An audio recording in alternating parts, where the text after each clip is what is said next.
On a d'un côté l'inflammation chronique. Celle-là, c'est celle qui persiste, qui perdure, qui est là bien installée et qui veut pas s'en aller. Et puis d'un autre côté, on a l'inflammation aiguë. Alors celle-là, on l'adore, on l'accueille avec grand plaisir et il faut surtout pas essayer de s'en débarrasser rapidement.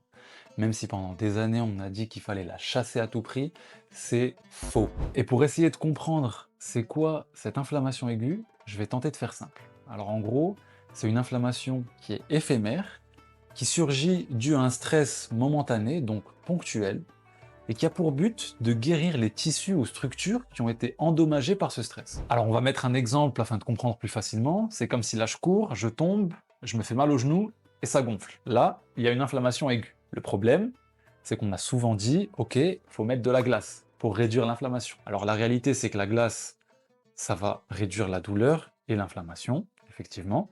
Donc on va avoir l'impression que c'est bénéfique parce qu'on a moins mal. Sauf que la réalité, c'est que cette inflammation-là, elle est venue pour guérir les tissus qui ont été endommagés par le traumatisme de la chute, qui est donc un stress pour le corps. Et donc, si on réduit l'inflammation, on réduit la guérison des tissus.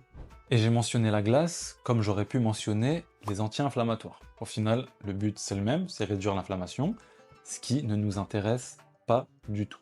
Et en fait, ce qui est compliqué de comprendre avec ces anti-inflammatoires et pourquoi ils sont mauvais, c'est qu'en réalité, ils guérissent les symptômes. Alors on a l'impression que ça va mieux.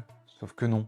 C'est pas parce que les symptômes sont atténués que la structure est guérie. Et je vais me permettre de faire une analogie parce que ça reflète clairement une problématique de la nature humaine. Vous allez voir où je vais en venir.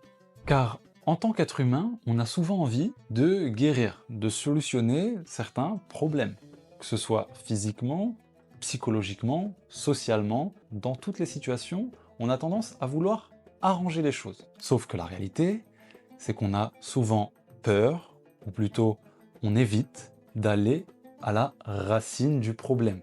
On va se contenter de rester sur la surface. Vous allez vous demander, mais pourquoi? On aime ce qui est rapide et facile. Avec l'exemple de la glace sur mon genou, je mets la glace, je réduis l'inflammation, j'ai moins mal, ça va mieux, je suis content. Mais en réalité, tu as juste guéri le symptôme et c'est éphémère. Le problème, c'est que tu n'as pas arrangé les choses à la source.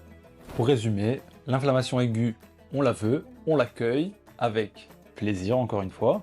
L'inflammation chronique, globale, généralisée du corps, on veut l'éviter et s'en débarrasser. Donc le ramadan est le bienvenu pour ça. Bien évidemment, tant qu'on fait attention à ce qu'on mange pour le ftor, le dîner et sahur.